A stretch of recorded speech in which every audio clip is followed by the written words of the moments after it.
ఇప్పుడు చేస్తున్నామండి మజ్జిగ. వెన్నపూస రావటానికి మజ్జిగ జనాల కేంద్రం కాడ పాలు పోపించుకొని గేదెలు లేకపోయినా వెన్నపూస చేసి అమ్ముతున్నారు తెలుసా. ఎదవరికి గేదెలు ఉంటేనే అమ్మేవాళ్ళు వెన్నపూస.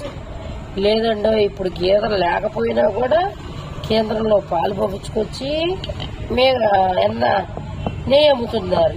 ఎంతో తెలుసా, ఎంత గిద్దండి, ఖచ్చితంగా ఎంత ఉంది దేవంతి. 100 రూపాయలు నెయ్యి.